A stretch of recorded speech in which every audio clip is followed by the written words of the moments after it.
자, 오늘 157쪽의 위산 영우.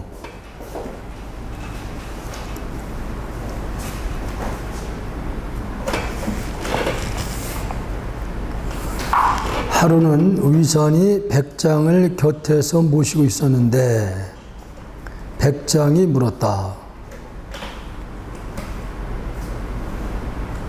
누구냐? 위산이 답하였다. 영우입니다. 하루에 불이 있는지 헤쳐보았는가? 위산이 하루를 헤쳐보고 대답하였다. 불이 없습니다. 백장이 몸소 일어나 하루를 깊이 파헤쳐서 작은 불씨를 찾아내더니 그것을 들어보며 말했다. 이것은 불이 아닌가? 이에 위산은 크게 깨달았다.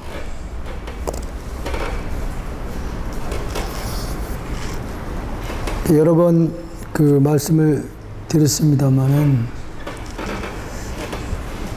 상대의 근기를 볼 수 있는 그런 해안이 가지고 있을 때에 상대의 그 공부가 익었는지 안 익었는지 그걸 볼 수 있는 안목이 있을 때 이렇게 방편을 쓰는 겁니다.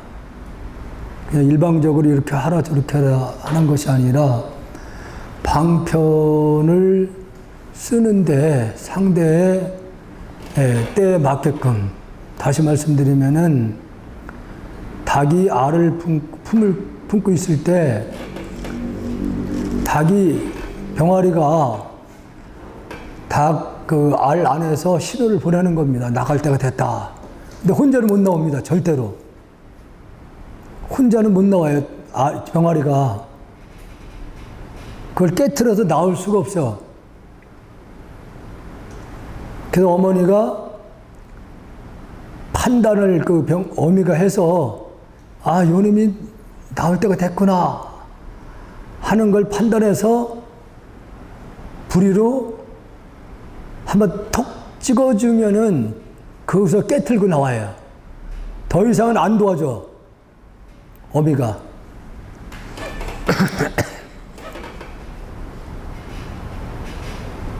상대방의 근기를 볼 수 있어야 된다는 거죠. 그러니까 우리가 그 연꽃 씨앗도 스스로는 그 발화를 못 해요. 연꽃 씨앗 자체가. 그래서 연꽃 씨앗 같은 경우도 한쪽을 가위 같은 걸 이렇게 잘라줘야 돼. 그래야지, 잘라줘야지 그 잘려진 곳을 통해서 싹이 올라오는 겁니다. 그래서 1000년이 지나도 그 연꽃 씨앗 같은 경우에는 부패가 되지 않은 그런 환경에 있을 때는 1000년이 가도 그대로 씨앗은 존재한다는 거예요. 연꽃 씨앗은. 근데 우리 십체 본래 생각 이전의 마음자리를 비유를 하는 겁니다. 그러니까 절대로 혼자는 깨치기가 어렵다고 얘기를 하는 건데, 그래서 스승이 그 제자를 잘 관찰을 하면서 공부가 익었는지 안 익었는지를 판단해서 적당히 거기에 맞게끔 이렇게 방편을 제시를 하면은, 보통 얘기 같은데도 이런 그 상황에 순간적으로 공부가 이제 익었기 때문에 그냥 깨치는 겁니다.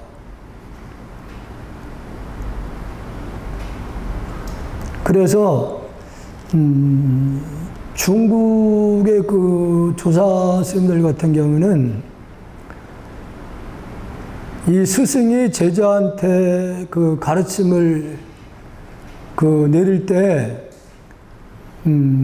대부분이 그 선문답식으로 다 이렇게 주로 합니다. 선문답식으로. 근데 이런 상황에서 공부가 익은 분들은 그냥 터지는 거예요.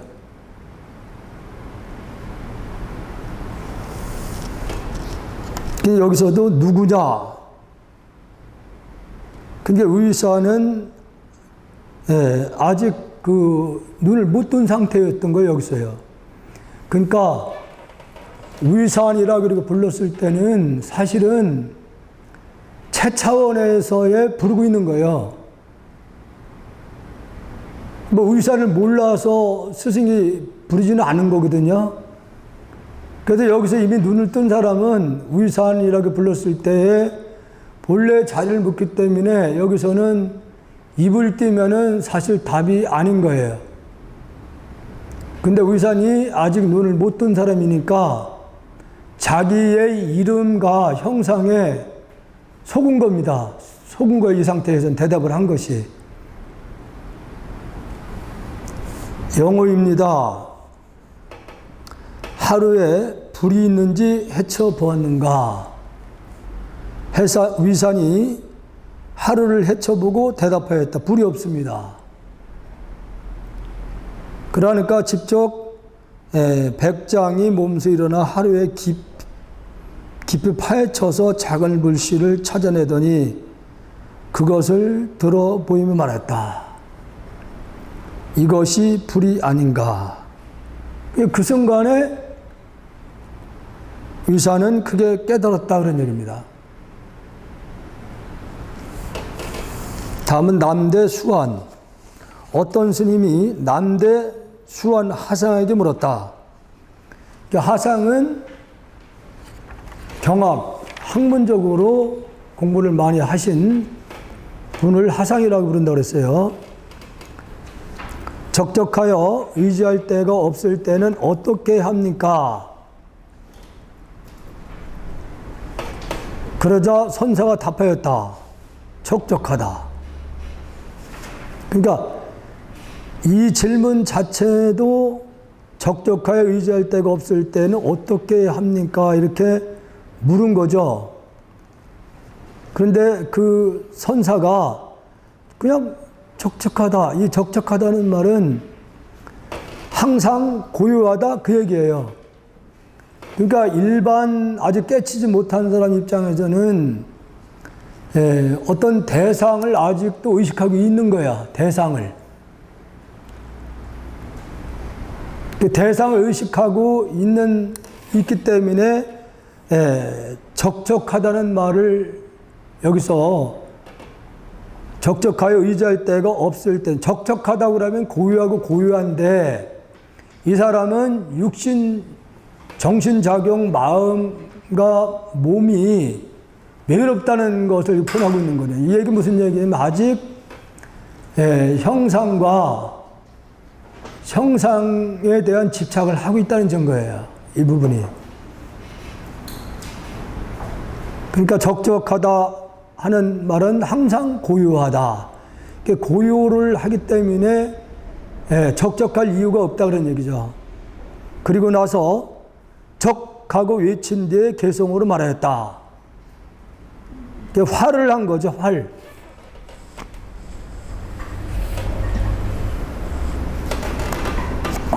남대의 향로가에 고요히 앉아서 이게 아마 남대라고 그러면은 아마도 누각 같은데 남쪽에 그 사찰 같은 경우 중심에서 남쪽에 아마 누각 같은 게 있었던 것 같아요. 남대의 향로가에 고요히 앉아서 정일토록 물끄러미 응시하며 만 가지 생각 잊었네. 이게 여기서는 산매에 들어있는 것을 이렇게 표현한 거예요. 만 가지, 오만 가지 생각을 다 놔버렸다. 이것은 마음을 추거나 쉬거나 망상을 제거한 것이 아니라 본래 그냥 자리를 그대로 둔 거예요. 모든 인연은 생각할 것도 헤아릴 것도 없기 때문이네. 이게 이제 눈 밝은 사람하고 눈을 뜨지 못한 사람하고 다른 게 이런 차이예요. 눈을 해안이 있는 분은 본래 자성 자리에 마음을 두고 있기 때문에 대상이 다 끊어진 상태에 있는 거예요.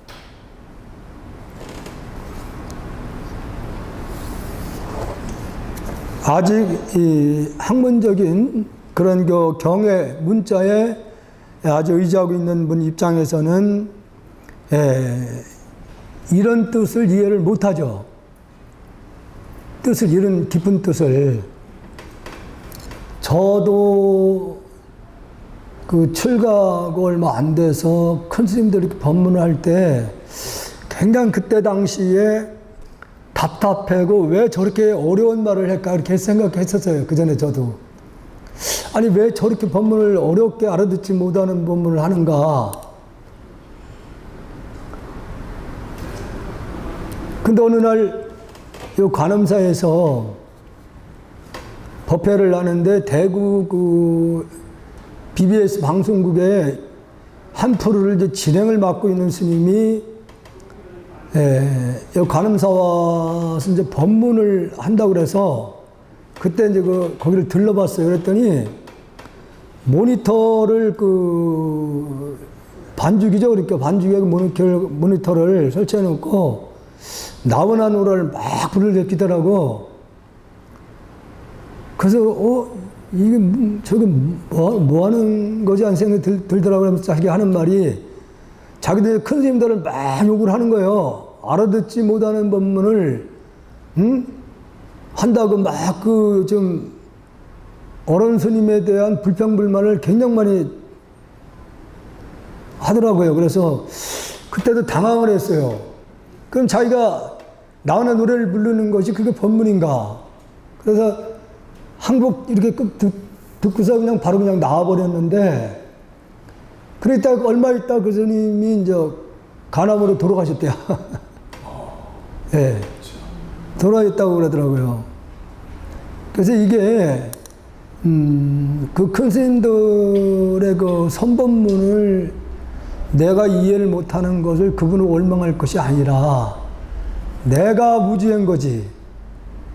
내가 무지해서 못 알아듣는 것이지 그 어른 스님에 대한 그 말씀들을 그걸 부정을 하고 그것이 그러다고 이렇게 한다는 것은 도리에 맞지 않는 거죠.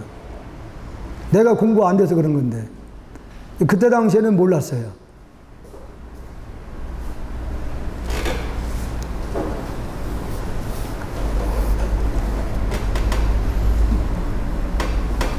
그래서 이미 선적에 있는 사람 입장에서는 뭐 망상을 끊는다, 마음을 쉰다, 이런 생각 자체가 다 끊어져 버리는 거예요. 생각 자체가. 그런데 그런 차원에서 성철 스님도 도노 점수를 얘기를 한 거예요. 한 번 깨치면은 더 이상의 닦을 것이 없다. 근데 이 부분이 그 한 번 오도를 한 그 자리에 마음을 두고 있게 되면은 거기에는 번뇌망상이 다 끊어진 상태이기 때문에 다시 닦는다는 생각을 해도 옳지 않다는 거죠. 그런 차원에서 도노 점수를 말한 건데, 그것을 그 보조 국사 스님께서는 고려 말에 도노 점수를 얘기를 했단 말이에요. 그걸 가지고 또 시비를 많이 걸었어요. 성철 스님이. 근데 그 부분을 성철 스님이 이제 도노 점수를 얘기를 한 것, 한 번 깨쳤어도 전생에 과거생에 업기 숙기가 남았기 때문에 업을 녹이는 수행은 계속 해야 된다 이렇게 말씀을 했던 거거든요. 그런데 거기에 대해서 성철 스님은 보죽 스님한테 그건 해우 단계다, 아직 못 깨친 거다, 이렇게 막 그냥 어떻게 보면은 우리 그 역사적으로 보면은 고려 때의 그 불교가 굉장히 어떻게 되면 세속적으로 흘러갔을 때입니다. 그때 당시에는. 그때는 국가에서도 스님들에게 막 이렇게 그 노비들을 데리고 살 수 있게끔 해놨어요. 그때 당시에는. 스님들이 굉장히 귀족으로다가 대접을 받고 있을 때지. 스님들이 자꾸 타락을 하는 거예요. 그때에 바로 이 보조국사가 이래서는 안 되겠다 해가지고 정예 결사를 맺게 됩니다. 지금의 어디야? 경상도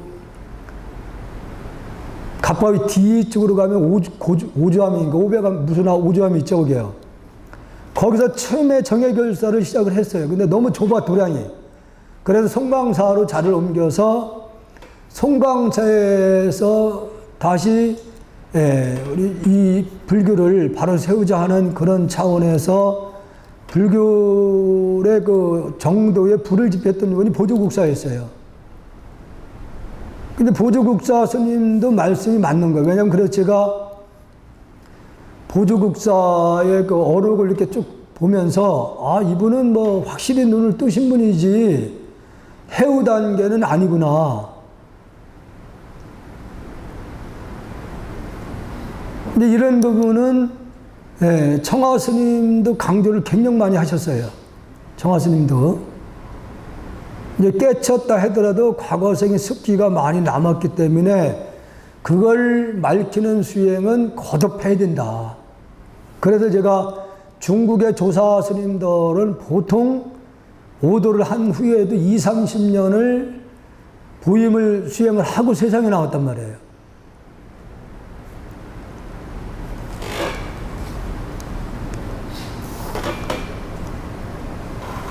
모든 인연은 생각할 것도 헤아릴 것도 없다. 다음은 현사 사비. 경청이 현사에게 물었다. 제가 총림에 들어온 지 얼마 되지 않았습니다. 스님께서는 들어가는 길을 가르쳐 주십시오. 여기서 이제 들어가는 깨달음의 세계로 가는 길을 물은 거죠. 현사가 말하였다. 언개의 물소리를 들었는가? 아마도 언개에 그 계곡이 있었던 것 같아요. 계곡. 바로 뭐 사찰 바로 경계를 두고 뭐 있을 수 있는데 그 계곡의 물소리를 들었느냐? 들었습니다. 그 속으로 따라 들어가시오. 이 법문이요. 사실은 물속으로 따라 들어간다는 뜻이 무엇인가? 사실은 굉장히 의미 있는 말씀을 여기서 하신 거예요. 그 물은 말이에요. 부처님도 비유를 상당히 많이 들으셨는데, 물이라고 하는 것은 자연스럽게 높은 데는 낮은 곳이 흘러가는데, 주위가 아무리 아름답고 경관이 좋다 하더라도 물은 절대로 되돌아보지 않습니다. 집착하지 않고 그냥 흘러가요. 그런 뜻이에요. 집착하지 말아라. 뗏목을 비유를 많이 들기도 하잖아요.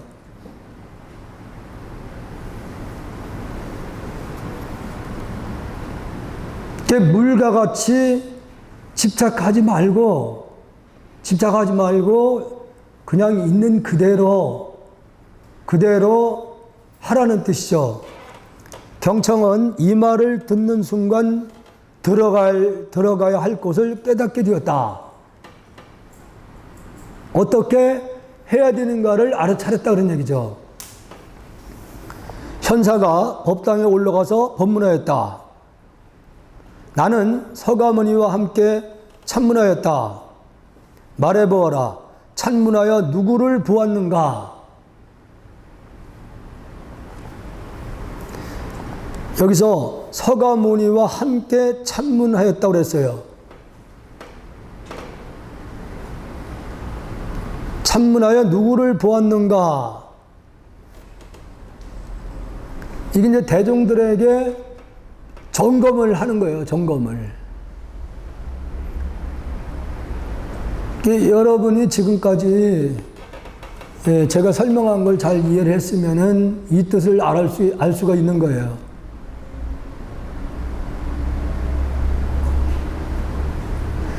서가모니는 뭐요? 예?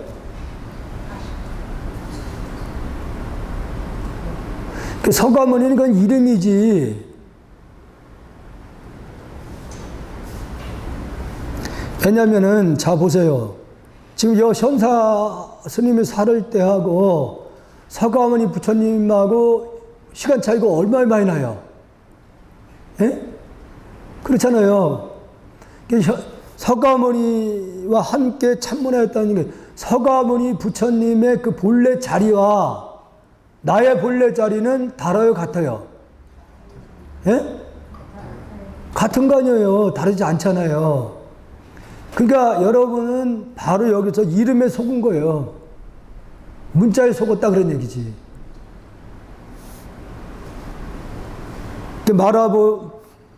보아라 이렇게 누구를 보았는가를 말해보라. 그러니까 진여 자성을 여기서 체 차원에서 묻고 있는 거예요. 체 차원에서. 그 신체, 마음의 본래 근본 자리. 그때 어떤 스님이 나와서 절을 올린 뒤에 질문을 하려고 머뭇거리자 현사가 말했다. 틀렸다. 벌써 입을 띄면 이건 틀리는 거 아니에요. 체를 묻고 있었기 때문에. 그냥 이님이 조용하게 절만 하고 나왔으면은 인정을 받는 건데, 절을 하고서는 질문을 하고 그러니까 틀렸다 말은 너는 입을 띄려고 그러면 여기서 주장자가 다 한 번 더 맞지.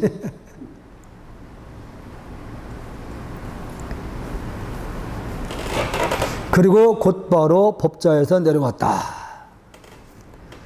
이 얘기는 무슨 얘기냐면은, 이 스님께서 그 대중들 수행하시는 분들에게 점검 차원의 법문을 하는 거예요. 아, 이 법문을 해서 눈 밝은 사람이 나오는가 안 나오는가를.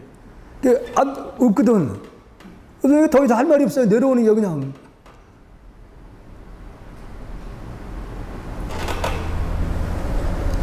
천사가 법당에 올라갔다가 제비들이 지저귀는 소리를 듣고 말하였다. 실상을 깊이 말하고 있구나. 법의 요지를 잘 말하였다. 그리고 곧바로 법좌에서 내려왔다. 이건 저 대중들에게 그 법문하려고 법상에 올라왔다가 제비가 우는 소리를 듣고서 뭐라 그러냐면 실상을 깊이 말하고 있구나.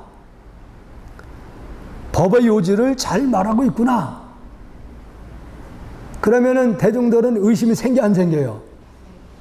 예?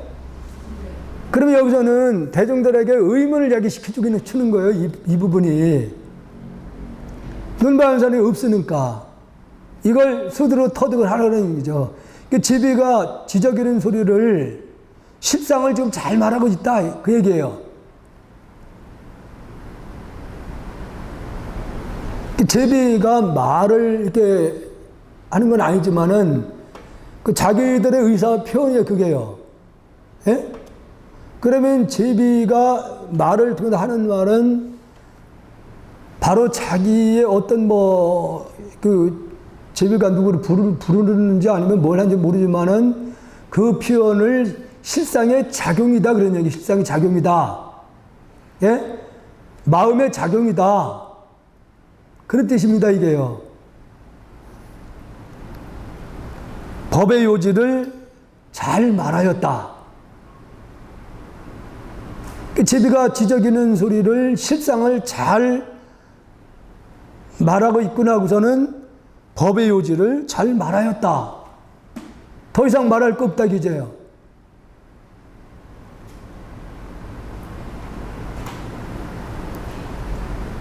법자에서 이제 내려오는 부분이 그저 전에 그 월산 그 대선자님 같은 경우에 그 법조사에 이제 조실로 이제 그 불국사에 계시면서 불국사 조실 그리고 저 전라도 그 어디야 전북에 있는 절 거기에 조실 법조사의 조실 이렇게 3, 4차례 조실로 계실 때였어요. 그게 법당에 법문회를 올라가시면은 그 몇 마디 하지 않고 그냥 내려오셔. 일반 분들은 굉장히 어떤 싱겁죠. 그러니까 거기서도 요렇게 아주 그 핵심 요지만 의심을 할 수 있도록 하고서 바로 법상에 내려옵니다. 그 이상의 말은 잔소리예요. 사실은. 허튼 소리가 되는 거지.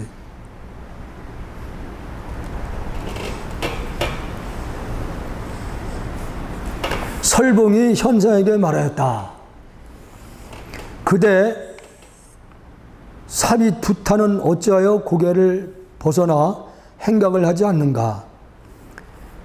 그러니까 여기서 두타라고 하면은 보통 아주 고행 위주로 하는 분을 얘기를 하는 거예요. 두타야. 그러니까 그 부처님 제자 가운데에 누가 두태행의 제일이라고 알려졌던데 누가예요? 10대 제자 가운데. 그 가섭존자가 두타 제일 행위로 이렇게 불려졌잖아요. 그러니까 그 가섭존자 같은 경우는 외아들이었습니다. 큰 부잣집의 아들이에요. 장자의 아들이에요. 그 어머니가 신심이 굉장히 돈독해. 근데 장가를 안 가려고 그래요.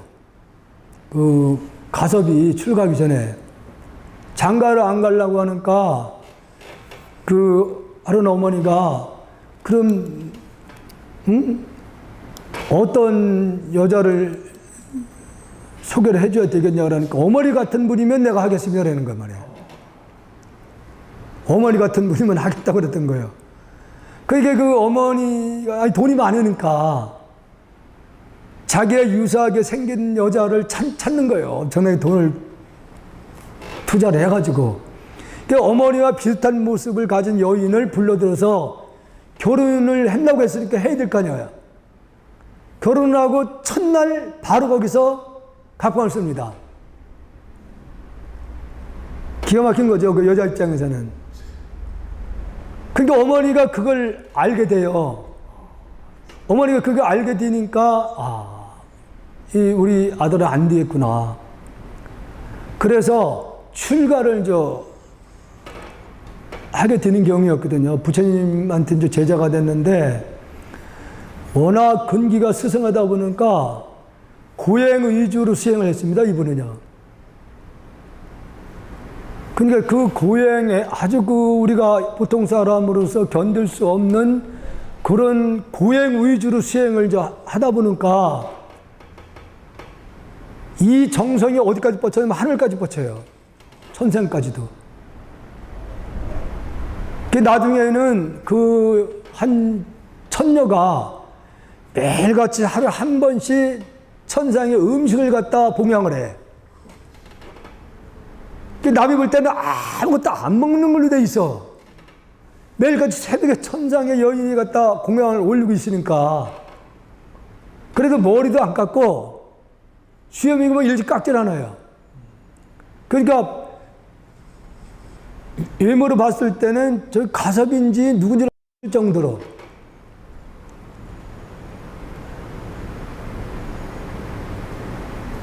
나중에 그걸 다른 제자들은 아무 몰랐는데 부처님이 그걸 헤아리로 알았어요. 예. 서가모니 부처님이 그걸 알아서 불러드려요. 그것은 네가 네 복을 덜고 있구나. 예? 네가 스스로 탁발을 통해서 중생들에게 복을 지어줄 수 있는 길인데 왜 너는 네 복을 까고 있냐 이거지. 그래서 그것도 중단을 했다고 합니다. 사실은 그 여인이 누구였냐면은 워낙 가섭이 고행을 하는 분이다 보니까 그 공양을 탁발을 다닐 때도 보면은 아주 그 쓰레기통에 있는 거 그런 거 골라서 이렇게 먹을 수 있는 거 골라서 먹고 그 정도로. 근데 어느 날 보니까 한 여인이 나이가 좀 들고 아주 그 모습이 굉장히 초라해요. 근데 이분이 어떤 죽 같은 걸 이렇게 받았는데 너무 쉬었어. 먹을 수 없을 정도로. 근데 이 여인이 그걸 받아서 고민을 하는 거예요. 먹어야 되냐 말아야 되냐. 이제 그때에 가섭존자가 나타나서 저양하게 공양을 할 수 없느냐, 그걸. 공양을 나한테 할 수 없느냐 이기지. 그러니까 이것은 음식이 상해서 먹을 수가 없습니다. 그래도 당신이 나한테 당신이 먹어야 되는 것을 나한테 다시 공양을 한다 그러면 내가 받겠다 이게요. 그걸 받아서 먹고요. 먹은 것이 그 여인한테는 큰 덕이 돼서 바로 죽어서 천상으로 올라갑니다. 그 여인이 은혜를 갚기 위해서 다시 가섭존자에게 공양을 베풀었다고 이렇게 돼 있어요.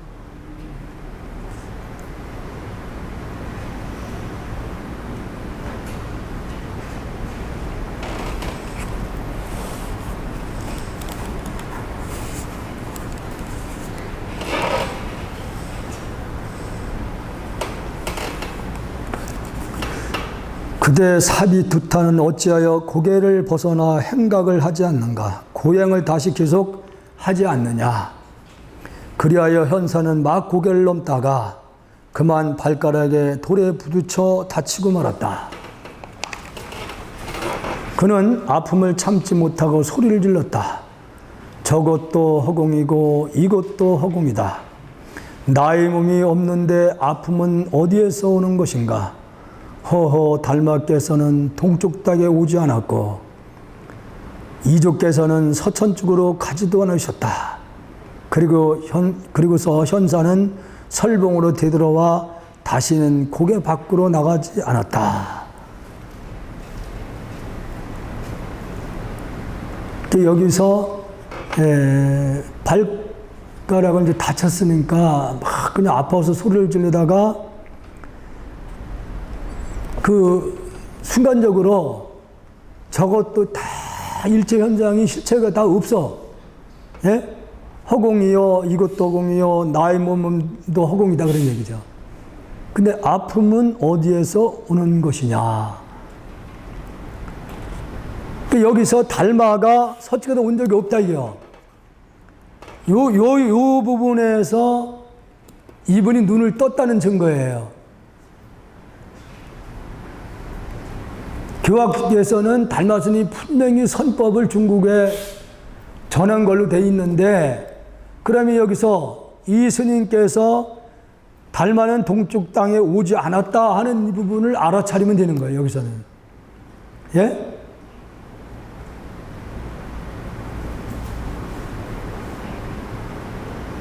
비록 형상은 인도에서 배를 타고 중국에 와서 선법을 전했다고 하는데, 달마스님의 본래 자리에서는 오고감이 없어요. 오고감이 없기 때문에 동쪽 땅에 오지 않았다. 그러니 아픔이 어디 있냐 이거죠.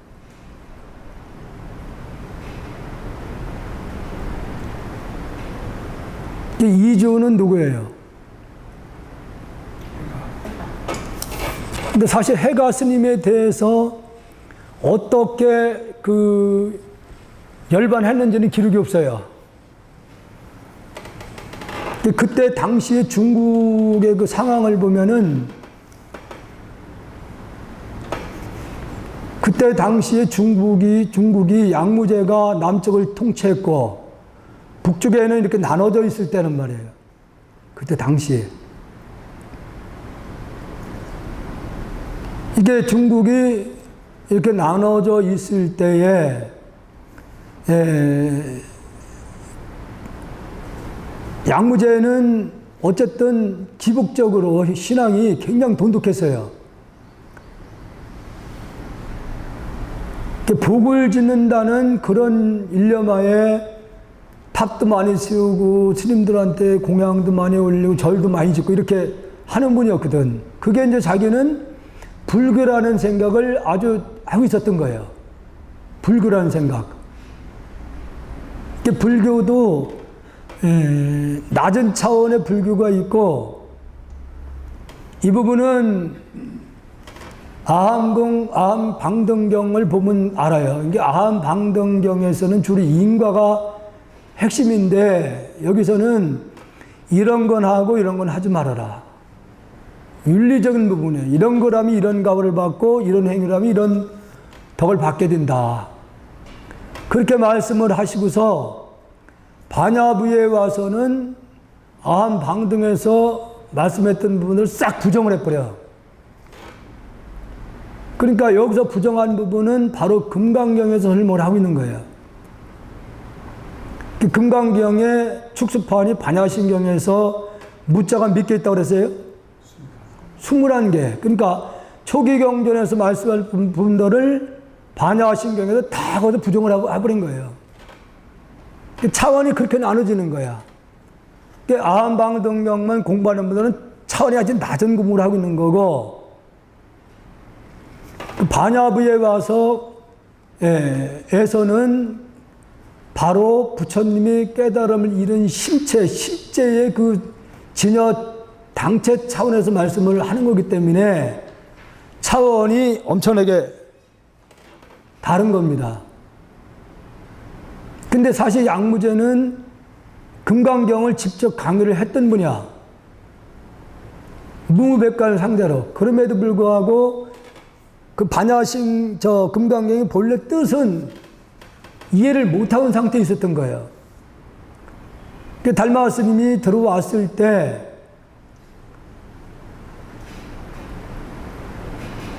그동안 양무자가 해왔던 불사에 대한 부분만 자랑을 하니까 이 공덕이 얼마나 되겠냐.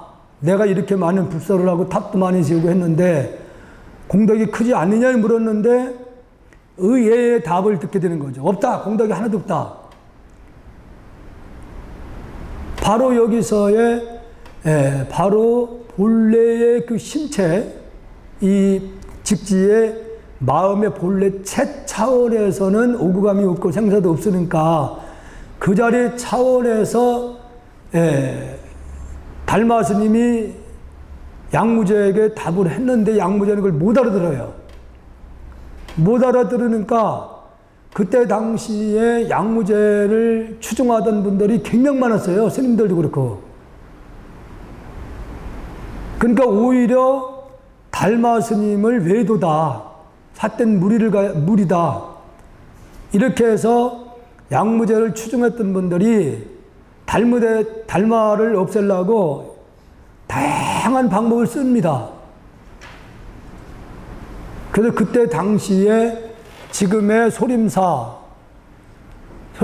좀 한 700m 올라가면은 거기서 9년 동안을 백만법은 수행을 한 곳이 있다고 그러는데 거기서 바로 법을 전할 만한 내 선법을 전할 만한 사람을 기다리고 있었던 거예요. 거기서 9년 동안을 기다린 거예요.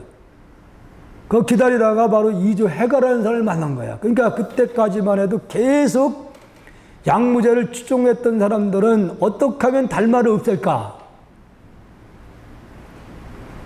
달마를 없애기 위해서 계속 뒤를 쫓았던 거예요. 바로 이제 이주 해가가 나타나면서 달마 스님이 이주에게 법을 전하게 되는 거죠. 전한 다음에 자기는 인도로 다시 돌아간 걸로다가 이제 돼 있어요. 사실은. 그러니까 그때도 계속 달마를 외두로 생각하고 양무제를 추종했던 분들이 계속 달마를 없애려고. 근데 그 제자가 해가였거든. 바로 해가를 양무제를 추종했던 분들이 타살한 걸로 되어 있습니다.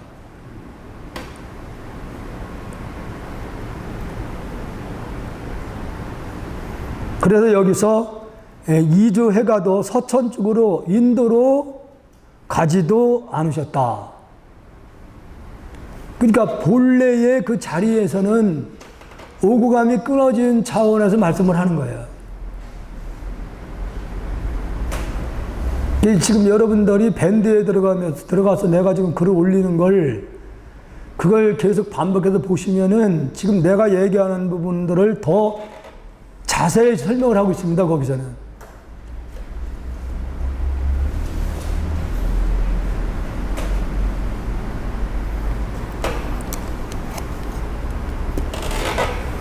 그리고서 현사는 설봉으로 되돌아와 다시는 고개 밖으로 나가지 않았다. 이미 이제 공부가 돼서 눈을 떴으니까 보임 수행을 하기 위해서 나가지 않은 거예요. 나중에 세상에 나옵니다. 다음은 저 문안 법안 스님, 지장 선사가 문익 법안 선생에게 물었다. 이번엔 선사입니다. 선사가 문인 법안 선사, 선사끼리 상자는 어디로 가려는가?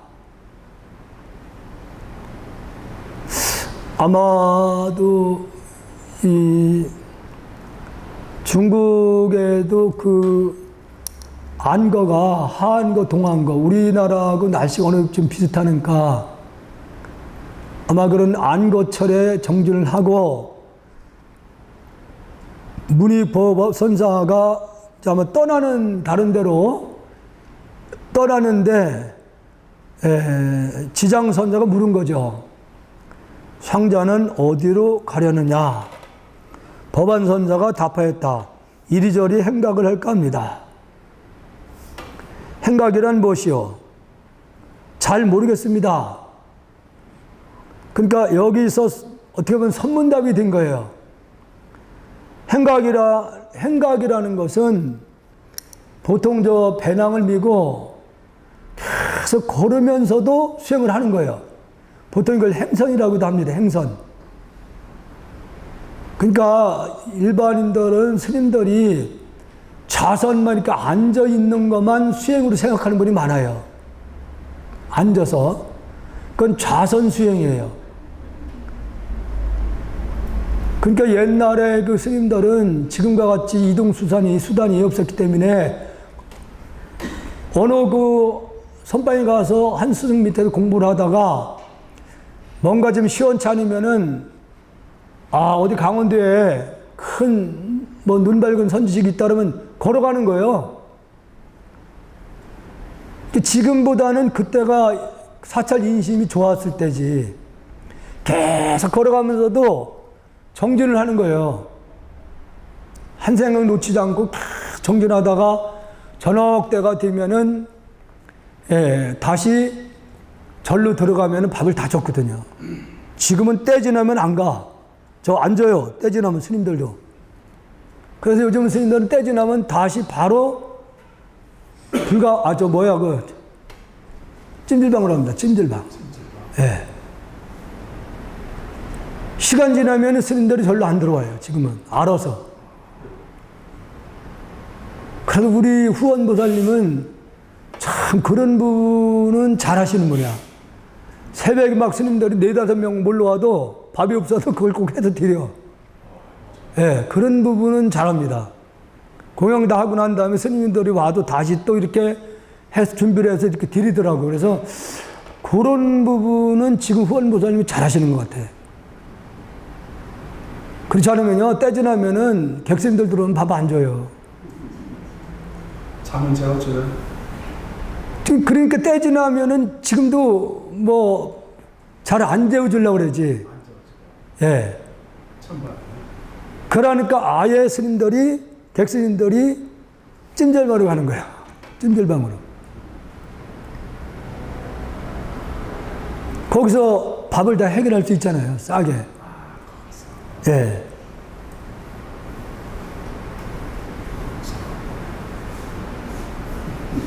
법은 변하는 것이 없는데 사람의 심성들이 바뀌는 거예요. 뭐 이 부분은 누구를 탓할 일은 아니지만은 지금 현실은 사실 뭐 다는 아니지만은 돈을 전제로 와서 일을 대부분 하고 있으니까 그렇습니다. 그게 돈하고 결부가 되니까 그래요.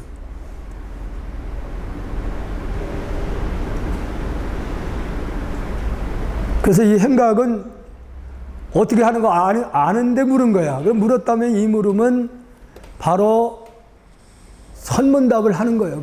서로가 점검해 보는 겁니다. 행각이란 무엇이요? 잘 모르겠습니다. 지장선자가 말하였다. 모른다는 것이 가장 친절한 것이요. 그러니까 여기서 아까 말씀대로 걸어가면서도 계속 수행을 한다고 그랬잖아요. 본래 마음자리에 두고 있으니까 대상이 없어요. 대상이 없으니까 여기서는 안다 모른다 사실하면 안 되는 거죠. 대답을 해야 되니까 그냥 모르겠습니다. 그러니까 지장선자 역시 모른다고 하는 것이 가장 친절한 답이다. 법안은 이 말을 듣는 순간 크게 깨달았다. 그 순간에 또 도를 깨칩니다.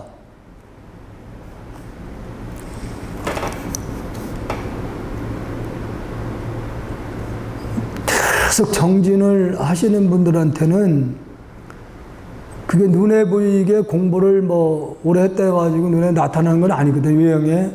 그러나 계속 정진하는 분들은 알게 모르게 공부가 이어가는 거예요.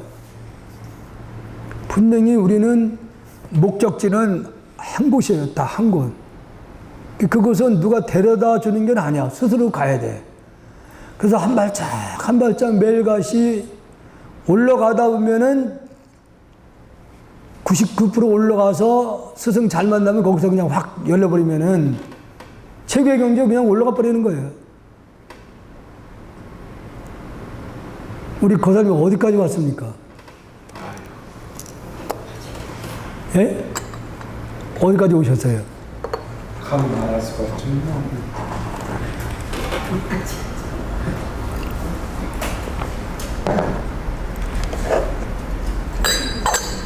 우리 원심은 많이 올라갔죠? 잘 모르겠습니다.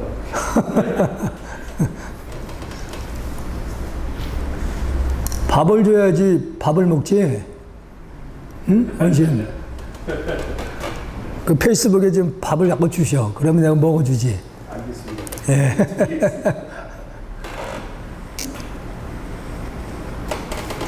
법안선사가 오공과 함께 불을 찌다가 샹시를 집에 들고 물었다. 젓가락,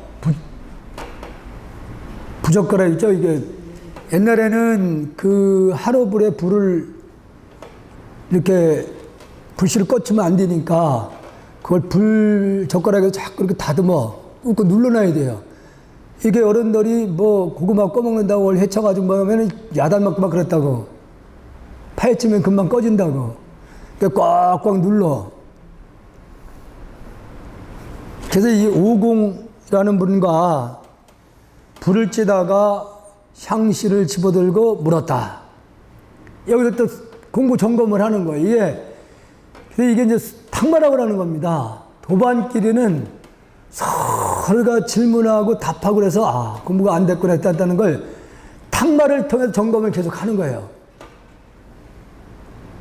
옛날에는 이런 풍토가 있었는데 지금은 스님들 만나면 불교 얘기 절대 안 합니다. 스님들끼리도 안 해요. 얘기하면 싸우니까 끝까지 우겨. 지금은 인정을 서로가 안 해. 지금 그래요.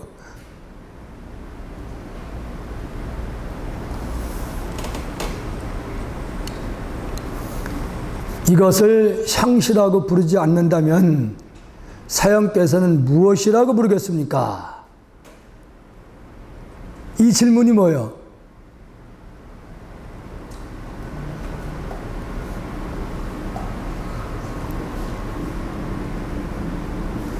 부젓가락을 이렇게 들어 보이면서 물은 거죠. 이것을 향시라고 부르지 않는다면은 사형께서 사형 사정을 했던가 봐요. 사형께서는 무엇이라고 부르겠냐 이지 무엇이라. 부젓가락이 아니라면은 이거요. 이 볼펜이 아니라고 그러면은 뭐라고 해야 되냐 이거지.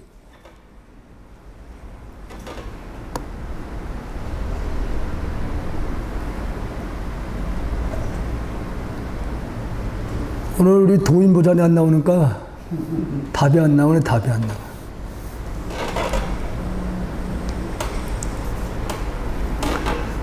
사실은 이 질문이 향시라고 부르지 않는다면은 이걸 뭐라고 부르겠냐 이거지.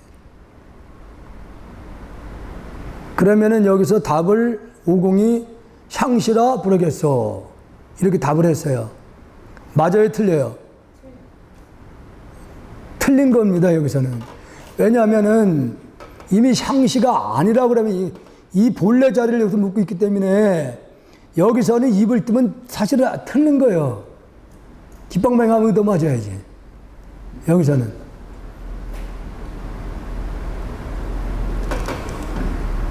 그러니까 향시라 부르겠소 하고 이렇게 오공이 대답을 하니까 법안은 오공의 말을 인정하지 않는다. 아니, 그건 아니다. 20일이 지나서야 오공은 법안이 인정하지 않은 그 뜻을 밝혀놨다. 그때서야 오공이라는 분은 이걸 향시라고 했습니다. 부르겠다고 그러니까 그거 아니다. 틀렸다.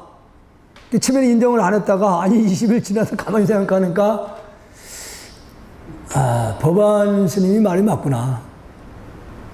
법안 스님 말이. 그런 거예요. 그러니까 그 망공 스님이 온양 한 사찰에서 1000일 동안 정진하다가 한수식을 했다고 그러니까 그때 마국사에 토굴에 계셨던 본명이 생각이 안 나네. 망공 스님 스승 경허. 그러니까 어떻게 소문이 굉장히 빨리 퍼진 거죠. 경허 스님 기회까지 들어온 거예요. 아, 망공이가 한수식을 했다고. 그래서 경호 스님이 내가 한번 점검을 해봐야 되겠다고 해서 부랴부랴 달려 내려가거든요. 그러니까 지금은 그렇지만 그때는 일제강점기 말이었어요. 그때 당시에는. 그 스님들도 그때 당시에는 굉장히 천대를 받고 있을 때입니다. 그래서 스님들이 항상 외출을 할 때는 두루마기를 입지 않으면은 이렇게 가사를 장삼을 항상 수하고 다녔어요. 그때까지 해. 적삼 입고 다니는 법은 없어서 그때 당시에는 워낙 스님들이 그 8대 천민 가운데 가장 낮은 천민 취급을 받았으니까. 대부분이 이 옷을 무명으로 만들잖아요. 무명 같은 게 여름에는 땀이 나면 축축 막 살에 붙어요. 그때 당시에는 이제 대나무로 토시를 엮어서 여기다 항상 이렇게 끼고 다니는 거예요, 양쪽에. 토시를. 가서 망공스님한테 가서 네가 한수식을 했다고 그러는데 일러봐라. 그 토시를 이렇게 보인 거지. 일러봐라. 지금 그 비슷한 이게 질문이었어요. 일러봐라 이렇게 얘기한 거지. 그러니까 망공스님이 토시라고 해도 맞지 않고 토시가 아니라고 해도 맞지 않지 이렇게 말을 해버렸어요. 그러니까 틀렸다. 바로 여기서 질문이 토시를 이렇게 보이면 일러라 했으니까 토시 본래를 묻고 있는 거잖아요. 인가를 거기서 안 해주거든요. 그래서 더 정진을 해야 되겠다. 안 된다.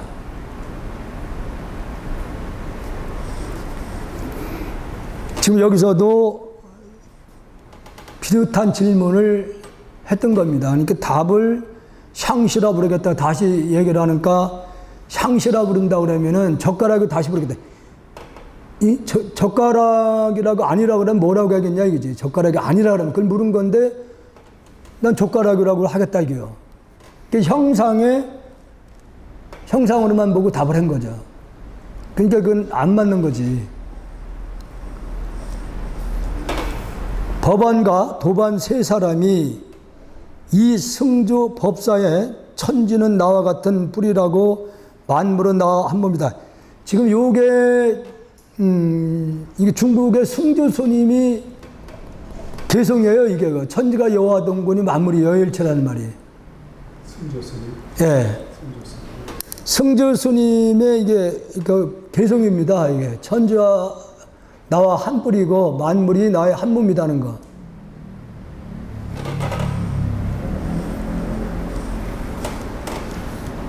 천지는 나와 같은 한 뿌리고 만물은 나와 한 몸이다라는 법어를 예를 들며 말하였다.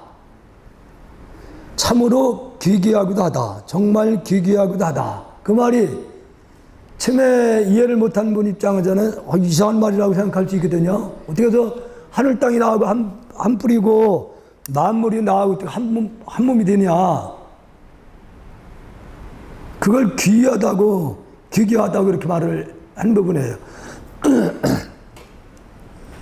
개첩 선사가 법안에게 물었다. 상자는 산하대지가 우리와 같다고 생각하는가 다르다고 생각하는가?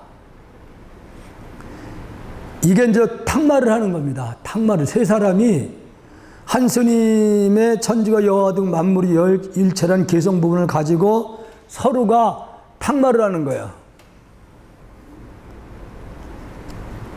개침선자가 법안이라는 스님한테 물은 거죠.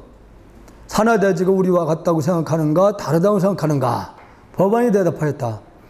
같은 것입니다. 이게 맞아요? 같은 것이다.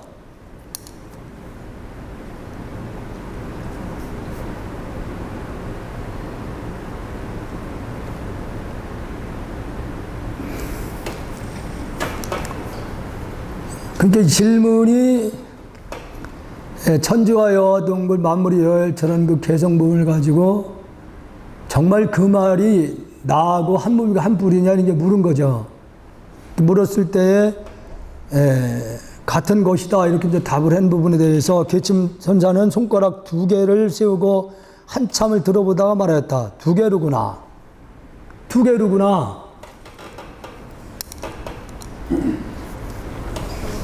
손가락 이렇게 보면서 한참 보다가 이거 2개네?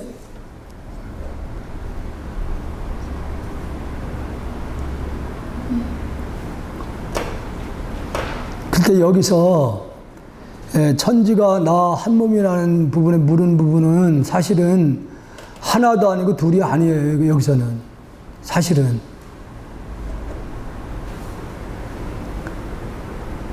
보세요. 천지가 여호와 등 만물이 여일처럼 그 말을 어디 차원에서 말씀하는 거야? 예? 체 차원에서 말씀을 했잖아. 체 차원에서만 하나지. 현상계에서는 절대 하나가 안 되지. 예? 나눠져 있잖아. 그러면 천지가 한 뿌리고 한 몸이라는 그 뜻은 진여 실상 차원에서만 하나고 한 뿌리라 얘기를 하는 거예요.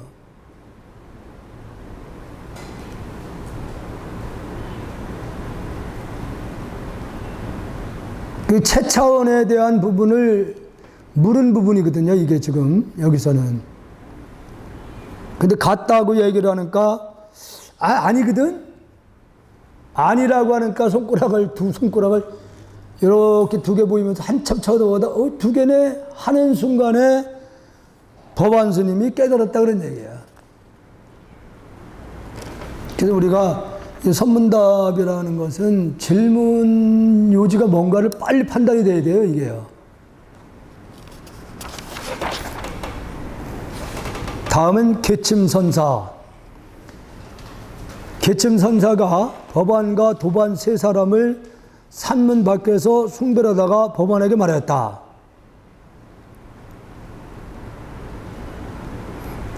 아마 이제 도반들은 한철 같이 살았던 분들을 얘기하는 것 같아요. 그러니까 일주문 밖에까지 나가서 거기서 아마 송별의 인사를 하다가 법안 스님에게 이제 물은 거죠. 개침선사가.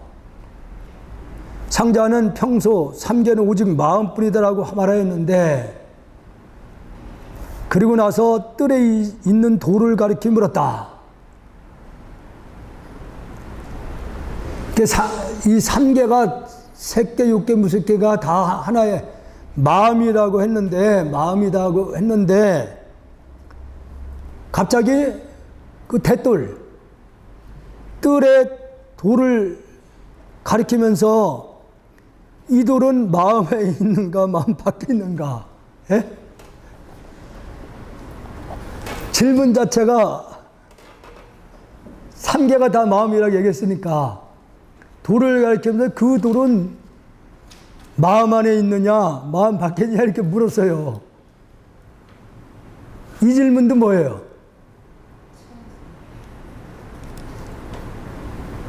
이 질문도 체 차원에서 묻고 있는 거예요. 왜냐하면은 삼계가 다 마음이라고 얘기를 했던 것은 실상 차원에서 얘기를 한 거잖아. 다 마음이다. 그러면 질문 자체가 체 차원에서 여기서 묻고 있었던 거예요. 그러니까 이 스님이 법안이 이제 대답을 한 거죠. 개침선상 물은 부분에 대해서 마음 안에 있습니다. 그러니까 마음 안에 돌이 있대요. 채채는 물었으니까 이게 답이 맞아요, 안 맞아요? 틀리는 답이 되는 거예요, 여기서는. 그러자 개침선사가 웃으며 대답하였다. 행각을 하겠다는 사람이 무슨 까닭에 마음의 돌덩이를 가지고 다니는가?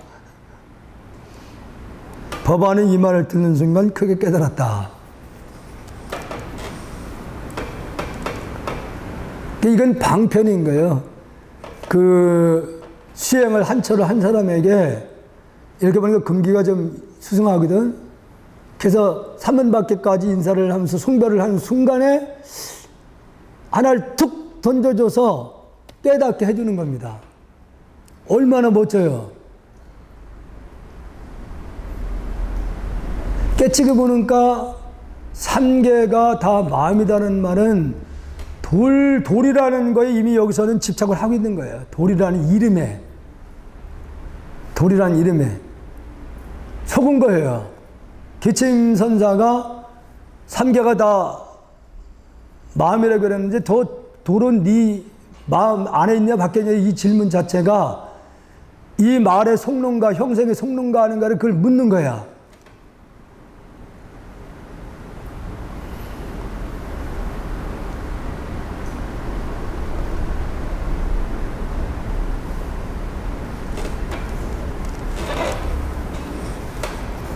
다음 문안 법안이 강남의 이왕의 청으로 개당을 하게 되었다. 이제 개당을 요즘 말하면 이제 포기당 같은 거 아마 그 수행 공간을 아마 이당이라는 분에 의해서 어떤 포기당 같은 걸 이렇게 만드는 것 같아요. 이에 승록이 말하였다. 사부대중들이 모두 모여들어 일시에 우러러보려고 하기에 우선 법자 지키는 것만 마쳤습니다. 법자.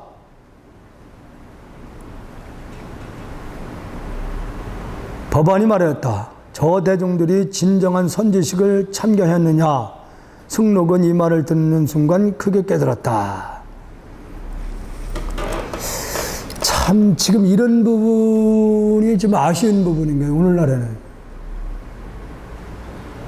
지금은 이 시대는 말세라고 했듯이 상대에 대한 긍기를 못 보는 거예요. 지금 못 보는 거예요. 그러니까 외형상으로만 보고 판단을 하는 거예요. 상대에 대해서.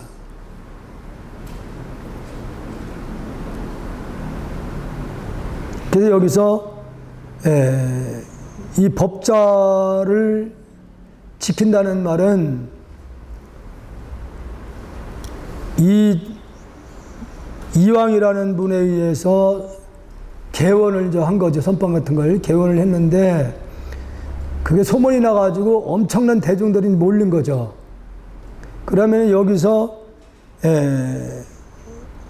법안 스님을 보기 위해서 이제 오신 건데 그 법자를 지킨다는 얘기는 이 법안 스님의 본래의 그 깨달음의 자리를 굳건히 지킴을 말하는 거거든요. 그러니까 대중들은, 여기 온 대중들은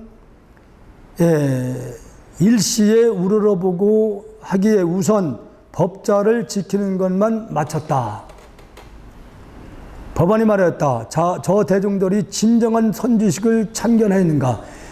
진짜 눈 밝은 사람을 형상으로 보는 게 아니라 마음의 눈으로 보았느냐 이거지. 마음의 눈으로.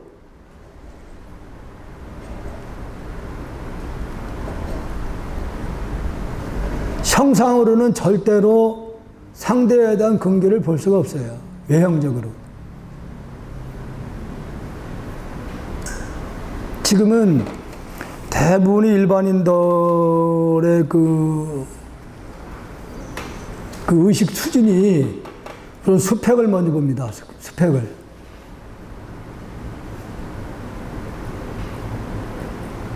옛날에는 스님들이 선방에 얼마나 앉아있느냐, 이제 보통 이걸 보고 이제 했는데, 지금은 그런 것보다는 스펙을 먼저 봐요. 그러니까 어떤 스님도 내가 그 페이스를 이렇게 올렸을 때 어떤 스님이 그 글에 대해서 약간 비판하는 글을 한 스님이 올렸더라고. 올리니까 이제 한 스님이 거기에 대해서 또 댓글을 다는 것이 자기 지식 수준으로 판단을 하지 말아라. 저 스님은 내가 잘 알지는 못하지만 이력을 보니까 아마 다른 방법으로 찾았던 것 같아요. 수행을 상당히 많이 하신 분이다. 그렇게 말을 함부로, 그 글을 함부로 올려서 안 된다.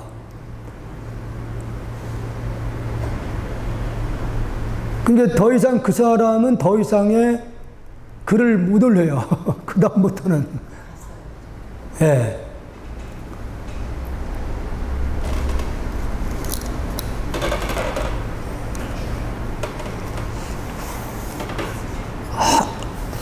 이건 좀 기르네요. 어떤 스님이 법안에게 물었다. 어떤 것이 학인을 한 권의 경전입니까? 자, 이 질문이 공부하는 분의 핵심이 되는 한 권의 경전이 어떤 경전이 물은 거예요. 우리 거사님은 여기다 질문을 어떻게 답을 하겠어요?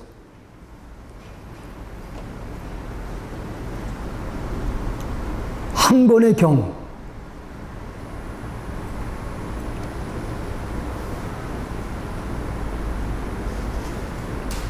여기서 용에서 묻는 거.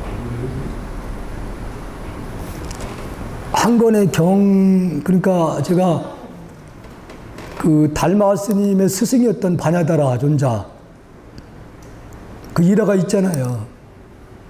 거기서 어떻게 설명을 하고 있어요? 바냐다라 선사가. 그 나라를 위해서 좀 경을 읽어달라고 왕이 부탁을 했어. 거기에 바냐다라 존자도 이제 참여를 했는데, 그 외에 전국에 있는 스님들이 다 그 궁전으로 와서 나라를 위한 경을 읽어요. 네? 다 잊어먹었어요? 생각나요. 생각나요? 예. 네. 그 남들은 경을 막, 지금도 티베트 스님들이나 그렇게 해, 지금도. 계속 앉아서 경 읽고. 그러니까 왕이 가만히 위에서 이렇게 내려다보니까 다른 스님들은 경을 열심히 읽고 있는데 바냐다라 존자만 딱 좌선을 하고 있어요. 이미 명성은 그 바냐다라 존자가 큰 성인이라는 것이 알려진 분이에요. 그런데 그 스님이 경을 읽지 않고 좌선만 눈을 찍으시고 좌선만 하고 있으니까 왕 입장에서 궁금하잖아요. 그래서 왕이 다가와서 묻는 겁니다. 다른 스님들은 경을 열심히 읽고 있는데 어째 존자님께서는 경을 읽지 않고 있습니까? 그러니까 나는 숨을 들어 마시고 내뱉는데 우리나라 같은 경우는 84,000, 그때 12부경이라고 그러는데 84,000경을 들어 마시고 내뱉으면서 다 읽고 있습니다. 예? 이게 바로 불교의 요지입니다.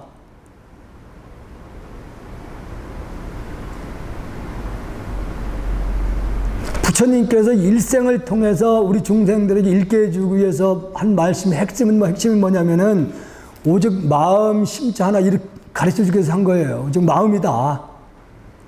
예? 근데 내가 숨을 들어 마시고 뱉으면서 다 마음에서 나온 거는 경이라는 게 다 마음에서 나온 거잖아요. 그게 그 84,000 그 경이라는 것이 핵심은 심경이라고 하는 거예요. 심경. 오직 마음의 하나의 마음들을 깨달기 위해서 길을 말씀하신 것이 심경이거든요. 마음 하나. 그 마음도 숨 들이마시고 내뱉으면서도 마음이 하는 거잖아요. 예? 그게 그때 그 왕이 탐복을 합니다. 근데 여기서도 어떤 것이 학인의 한 권의 경전입니까? 이게 심자 하나요. 마음 심자 하나. 예. 선사가 말하였다. 제목이 매우 분명하구나. 한 권, 하나. 어떤 스님이 법안에게 물었다. 소리와 형상이라는 두 글자를 어떻게 하면 깨뜨릴 수 있겠는가? 이 물질의 세계하고 정신작용, 마음작용을 얘기를 하는 건데, 법안이 말하였다. 대중이 저 스님을 묻고 있는 뜻을 안다면 소리와 형상을 깨뜨리는 것이 어렵지 않을 것이다. 그 소리와 형상을 초월할 수 있는 게 뭐예요?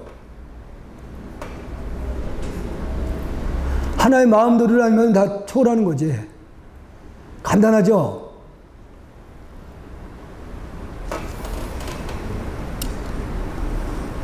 어떤 스님이 법안에게 물었다. 어떤 것이 조언의 물 한 방울입니까? 물 한 방울. 이게 저번에 페이스북 보니까 한 분이 고사가 굉장히 심하게 비판을 했더라고요. 조계종을. 이름을 빨리 띄라고, 저기 없애라고.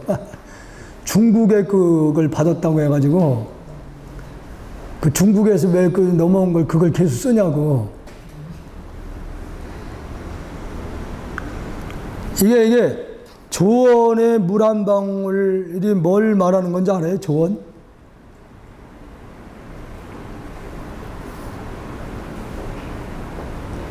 이게 조언이라는 그 말은 육조 해능스님, 육조 해능스님이 머물었던 그 산이 조계사라고 합니다. 뒷산이.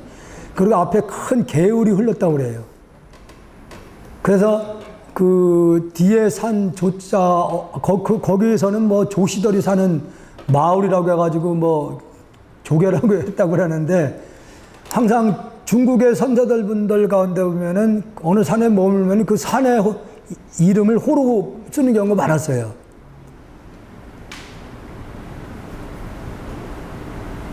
조계산이 있고 앞에 개울이 이렇게 계곡이 있어서 그래서 이제 조계라고 하는 이름을 붙였는데, 조계 스님의, 즉 해능 스님의 가풍이 뭐냐 이게 가풍이.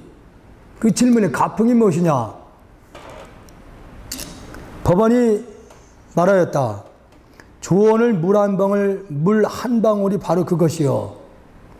그때 천태 덕수국사가 곁에서 모시고 있다가 확연히 그게 깨달았다.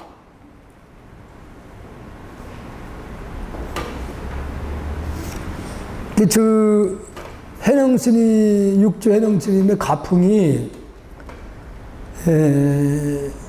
지금 어떻게 보면 우리 한국 불교도 조계종까지 이렇게 붙인 걸 보면은 아주 금강경에 대해서 상당히 많은 시간을 투자를 했어요. 해능스님은. 그러니까 대도아부사님이 그 밴드나 페이스북에도 청화 스님이 그 육조단경의 제목 부분을 이렇게 이제 글씨를 쓰고 이렇게 해놓은 거 그걸 이제 올렸는데 그런 거 올리면 안 돼. 그 보면 다 설명이 돼 있는데 거기 제목하고 순서 그런 부분들을 올리면 안 돼요. 그런 데는.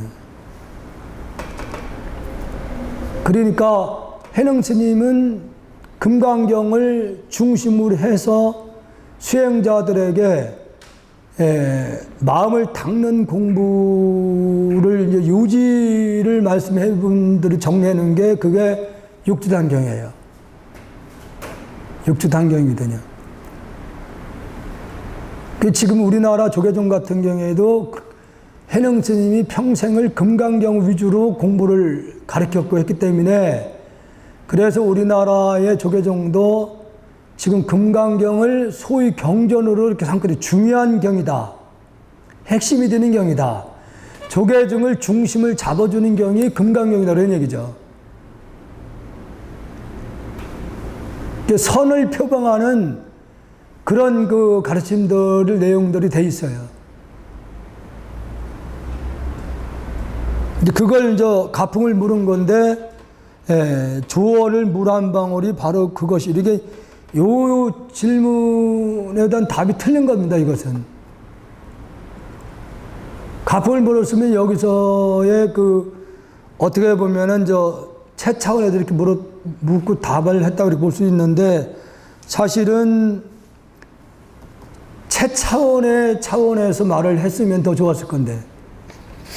근데 본인은 그걸 깨닫지 못하고 덕수국사 곁에도 모시고 있다가 오히려 덕수국사가 하려니 그게 깨달았다 그 얘기입니다. 어떤 스님이 법안에게 물었다. 경전을 보니 머쭅이 없는 근본에서 일체법이 세워진다는 말이 있던데 어떤 것이 머쭅이 없는 근본입니까? 선사가 대답하였다. 형상은 그 바탕이 갖춰지기 전에 일어났고 이름을 불리기 전에 생겼다.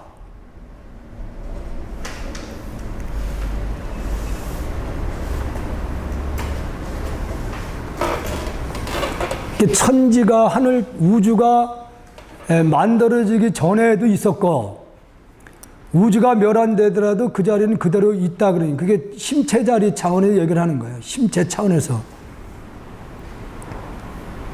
근데 여기서 어떤 형상이든 간에 그 바탕이 갖추어지기 전에 일어났고 본래 있었고 이름은 불리기 전에 생겼다. 이름이 생기기 전에도 있었다.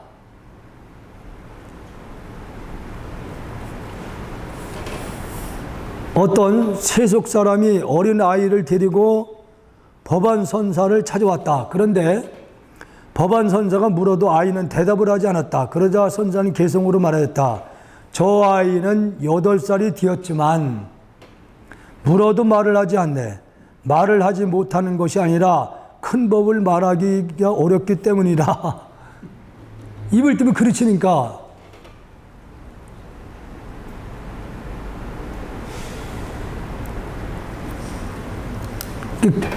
그 법안 스님이 물어도 말을 하지 않거든. 그러니까 큰 법은 말을 할 수가 없다 이거야. 진여실상은 입을 뗄 수가 없다. 그래서 저희가 말을 안 하는 거다. 백은 단이 말했다. 말을 하지 못하는 것이 아니라 큰 법을 온전히 말한 것이다. 오히려 말을 일체하지 않는 것은 그 진여실상을 말을 할 수가 없으니까 그래서 말을 하지 않은 것이다.